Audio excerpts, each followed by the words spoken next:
Well, congratulations, Formula One. After promising closer racing for 2026, you've finally achieved something remarkable. A quali where the most exciting thing was Max nearly getting knocked out, then crashing out. And a race where the biggest mystery wasn't strategy. Nah, mate. It was trying to work out exactly where Kimi's track limits actually are. Apparently they're flexible as long as you suit the narrative. Yeah, let's talk about Austria 2026. A race featuring Kimi leaving the circuit so often the grass started charging him rent. Another exciting episode of snake strategy shenanigans. Enough confidence to power the entire Austrian Alps. And somehow, Lando still finding something to complain about. Business as usual then. Let's do it. Everything in today's episode is based on publicly available FIA documents, team radio, timing data, onboard footage, interviews, and Papaya Koala's increasingly unhealthy habit of pausing race replays every 3 seconds. Any opinions expressed are exactly that, opinions, even when they later turn out to age suspiciously well. All animal characters are fictional. Any resemblance to real race engineers, sheep commentators, confidence merchants, or strategically challenged teams is entirely coincidental. Probably.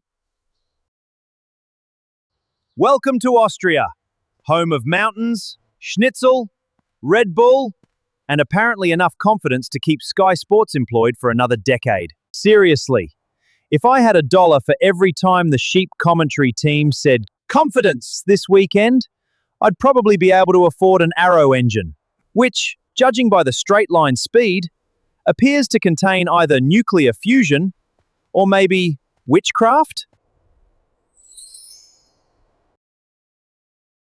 Q1 was pretty uneventful.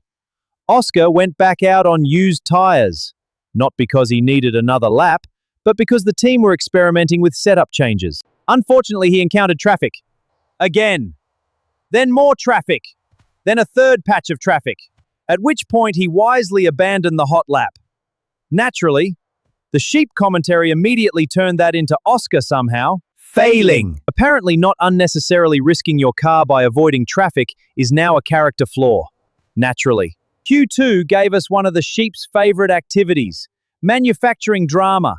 Apparently George, yes, George, driving the quickest car on the grid, was supposedly in danger of elimination. Sure he was. Toto's smirk suggested he was about as worried as a bloke holding 4 aces in a poker game. The genuine drama was Max. He'd only done a lap on used tires. He was sitting in P10. Pierre was improving. Sector 1 looked good. Sector 2 looked even better. For one terrifying moment, it genuinely looked like Max might be eliminated. Then Pierre's final sector unraveled. Max was safe. The sheep team, who normally break into hives whenever they're forced to compliment Max, begrudgingly admitted, that's the value Max brings to that team. High praise indeed. Someone probably got fired for that afterwards. Then came another round of, will Max replace Oscar? Now on paper, that sounds tempting. After all, Max wasn't born to spend his Sundays fighting midfield cars. Would it actually be a good idea? Papaya Koala isn't convinced. We've already watched one elite driver after another disappear into the McLando narrative machine. Danny. Oscar. And if Max arrived, he'd suddenly discover experimental setups, creative strategies, and mysterious timing that somehow always seem to benefit Lando. Funny how that works. Don't do it, Max! They're not recruiting you to beat Lando. They're recruiting you to lose to him to prop up his steadily falling image. Fat Rat weighs in on the debate. Would McLando take Max? He insists both his drivers are very happy. Really? Has he listened to Oscar's radio lately? Because Oscar sounds about as happy as Alonso did right before telling McLando exactly where they could shove it. Then Fat Rat jokes that if Oscar slipped on a banana peel getting out of the tub, then, of course, we'd consider Max. Really not funny, Fat Rat. Oscar, mate, avoid bananas and tubs. Then qualifying finally woke up. Max was absolutely flying. Purple sectors everywhere. Then, wall, session over. Meanwhile, Kimi lost his confidence. Yellow flags appeared just late enough for George to finish his lap and grab pole. Or did they? because from where everyone was sitting, the trackside light panels were very clearly flashing double yellows. The sheep team immediately declared the lap should be deleted. Cue the debate. At first it was, absolutely not. Pole should go. Then, after what appeared to be a quick narrative recalibration, suddenly the explanation became, actually, the dashboard only showed a single yellow. Yes, just the one yellow, nothing more. Which is fascinating when you compare it to Qatar 2021. Max received a 5-place grid penalty for a double yellow infringement, even though his dash showed no yellow. The FIA data showed no yellow, and the physical double yellows only began waving as he passed them. The stewards even acknowledged he couldn't reasonably have seen them, then ruled that drivers are ultimately responsible for reacting to the physical trackside flags. Funny how that standard seems a little flexible. Because George had clear vision of flashing trackside yellow lights. So, where was George's 5-place grid penalty? Apparently Arrow Confidence now extends to the timing system as well. More evidence that Alonso was correct about penalties being given based on nationality, with British drivers being on the winning side. Oscar qualified 7th. Sounds terrible. Until you realize he was only 9 thousandths behind a thoroughly unhappy Lando. So despite another experimental setup, Oscar somehow nearly matched Lando anyway. Bit awkward. One little moment caught Papaya Koala's eye. Watch both McLando garages. Lando's mechanics constantly fuss over the car. Looking, adjusting, checking. Oscar's side? The crew appear fascinated by literally anything else. The roof, the floor, the clouds, each other. Nobody even wants to look at the thing. It's like someone announced, "Whatever you do, don't make eye contact." Sometimes body language says guilt more than words ever could. By now the sheep team had managed to use the word confidence roughly every 6 seconds. George's confidence. Kimi's confidence. Pole position confidence. Confidence carrying momentum. At this point, confidence appears to be worth approximately 3/10 a lap. Maybe that's where the Bulls have been going wrong. They've been developing aerodynamics instead of confidence. Silly mistake. Lights out, and within 3 corners, Kimi is already off the circuit. Twice, in just 3 corners. Outstanding consistency. Then again. And then again. By lap 2, he'd already exceeded the sort of track limits tally that usually earns everyone else a penalty from race control. Nothing. Not a warning. Not even a note. Kimi completed more corners beyond the white lines than inside them. At this point, he's competing in Formula Gravel. But Kimi is clearly wearing his Kimi Pantinelli Confidence Plus undies, so the infringements just slide right off. Since switching to Kimi Pantinelli undies, my confidence has never been higher. No matter how much mess I create, I know nothing is sticking today. That's confidence. Funny thing about narratives, they're much easier to maintain if nobody keeps pointing out the plot holes. It's hard to convince fans they're watching flawless greatness when the stewards are busy handing out deserved penalties every weekend. Eventually people stop talking about the generational talent and start asking why the bloke in the suspiciously rapid car keeps needing so much forgiveness. Lando, in typical Lando form, then tried bullying a mini bull off the circuit instead of just trying to make the corner. Every single time. This time it left Oscar the easiest clean overtake you'll ever see. Sometimes generosity really is accidental. Poor Valtteri retires on lap 3 in a cloud of smoke. Flaming brakes. A couple of laps later, Checo does exactly the same. Cadillac's first season continues to resemble an expensive fireworks display. Still, you can see glimpses of potential. If they can just keep all 4 corners attached, they might be onto something. One thing continues to puzzle Papaya Koala. Whenever Kimi battles another car, he never seems to run short of electrical deployment. Ever. Everyone else spends races harvesting energy. Lifting. Managing. Saving battery. Kimi? Somehow? He always has battery, always has deployment, always has straight line speed. Enough to make everyone else look like they've accidentally selected economy mode. Maybe it's perfectly legal. Maybe it isn't. But if the FIA genuinely believes the Arrow engine has no meaningful performance advantage, they might need to borrow my Pop Papaya's glasses and hearing aids. The brief battle between Lewis and Max was brilliant. Hard racing, wheel to wheel. But Papaya Koala did notice Lewis leaving rather less room than the sheep commentators seem to remember seeing. Twice Max had enough overlap to deserve space. Twice the space mysteriously disappeared. The sheep called it fantastic clean racing. Papaya Koala simply noted, Lewis still appears to possess a healthy supply of Kimi's stolen confidence. Snake briefly attempts something new. Encouragement. Oscar, you're doing a really good job with the tires. It sounds unnatural, forced, like someone reading compliments from cue cards. The illusion lasts about 30 seconds. Oscar reports he still has oversteer. Snake replies, understood. But of course, no further instructions or helpful setting suggestions. We'd still like Plan A. Whoa, careful, Oscar. Plan A? Wasn't such a great idea last race, or really any race so far, at least not for Oscar. With no help clearly forthcoming, Oscar then suggests reducing flap to help with the oversteer. Moments later, Snake proudly suggests reducing flap. Congratulations, Snake. You've successfully engineered Oscar's own idea. At this point, Oscar doesn't have a race engineer. He has an expensive motivational parrot with a headset.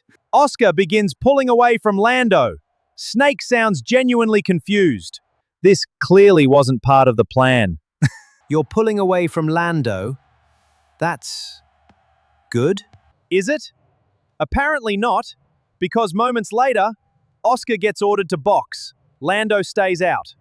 Will immediately announces, Lando, we're going to stay out. You'll get clean air. We're going to extend. There it is! The clean air strategy. Again. We've seen this Lando favoring strategy before, like almost every race in 25.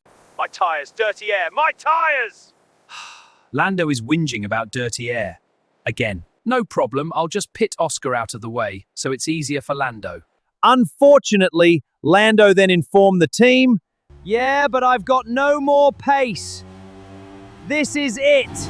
Even clean air couldn't help him. Later, Kimi radios Bono with another whinge. Bono, what is happening with these brakes? I have no confidence. Confirming that his confidence is still missing, police continue treating George and Lewis as persons of interest. Meanwhile, Lewis is having problems with, you guessed it, power. I've already got no power. Later, Oscar passes Charles. His tires are fine. Snake tells Oscar to box. Why? To cover Lewis, who wasn't even racing Oscar strategically. So why pit Oscar? Excellent question. A few laps later, the answer becomes obvious. Lando now inherits the extend strategy Oscar actually wanted. Again, Oscar gets dumped into the traffic he'd already spent half the afternoon overtaking. Groundhog Day, Formula One edition. Honestly, this race Snake should have just said, box to follow, Charles. Box to follow, Charles. George wins. Woo! Lucky he had that qualifying confidence. Max finishes second. Fantastic drive, good to see him back on the podium. Kimi takes third, and the fastest lap. Apparently the engine still had plenty of confidence left. Oscar recovers to fourth, and Lando, seventh. The sheep describe Oscar's race as a solid result, before immediately reminding viewers 3 separate times that he'd qualified behind Lando. 3 separate times. Because according to the British Sheep Broadcasting Charter, Oscar may only receive praise if accompanied by a disclaimer. Oscar's post-race summary? Well, that was a bit better than last race. Nice. Translation. Could have been worse. And don't we all know it? Lando, meanwhile, complained about strategy, which is fascinating, considering he was given exactly the strategy the team thought would work best for him. Sometimes, even when Lando gets everything, it somehow still isn't enough. Then came one final twist. Oscar gets summoned to the stewards. He had been reported for allegedly driving too slowly on his reconnaissance lap. Except he wasn't. Telemetry proved he was comfortably inside the required delta. So why was he summoned? Excellent question. Even stranger. McLando reportedly weren't planning to challenge it, because this is Oscar, so they never do. Fortunately, Oscar's intelligent and loyal F2 engineer Pedro turned up armed with telemetry, data, and footage, proving Oscar's innocence. It really does feel increasingly like Oscar has only one person fighting for him, and it isn't his team. Imagine where McLando would be if they'd recognized Oscar's ability instead of spending 3 seasons trying to manufacture the Lando era. Oscar could have been world champion in 2024, backed it up again in 2025, and probably be sitting comfortably third in this year's championship, despite all the experimental Oops, we accidentally made your car slower. Instead, they poured all their time, energy, and strategy into making Lando look like the deserved champion at Oscar's expense, and only just barely scraped over the line once doing it. They traded the chance to build around what might actually be a genuine generational talent, in favor of protecting a carefully curated marketing project. It's a bit like finding out you've got a winning lottery ticket, then throwing it in the bin because you'd already framed the losing one. Oscar wasn't sacrificed because he wasn't good enough. He was sacrificed on the altar of the Church of Lando, where every strategy meeting begins with, How do we keep Lando smiling? and ends with, sorry, Oscar, we were just trying another experimental setup, strategy split, pit change, etc., etc. They didn't just sacrifice their better driver. They may have sacrificed a dynasty. Also, the Church of Lando could keep its chosen one on the podium.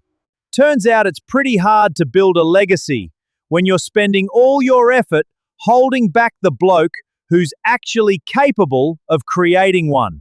Austria gave us another weekend where Kimi collected more track limit excursions than investigations. Snake discovered exciting new ways to repeat Oscar's own engineering suggestions. Lando proved that clean air cannot fix everything. And Oscar once again extracted a respectable result from circumstances that were considerably less respectable. The Sheep commentary team continued measuring performance in units of Confidence. Liberarity continued trying to manufacture drama where none existed. And somehow, after all of that, George simply drove off into the distance and won anyway. Perhaps he stole everyone's Confidence. So what do you reckon, legends? Did McLando once again sacrifice Oscar's race to maximize Lando's chances? Is Arrow's straight-line speed starting to raise some legitimate questions? And has anyone actually checked whether Kimi ever got his confidence back? Let me know below. If you enjoyed today's episode, hit the like button, subscribe and join the Koala crew for more Formula Koala every race weekend. And if you'd like to help keep Papaya Koala supplied with eucalyptus and sarcasm, consider joining the channel or buying me a coffee using the link below. Until next time, stay papaya, stay sarcastic. And remember, if the explanation doesn't quite add up, it's probably just Confidence. Papaya Koala out. Plan A. Plan A. Plan A. How dare you work against your own driver? Snake, you are the worst engineer ever!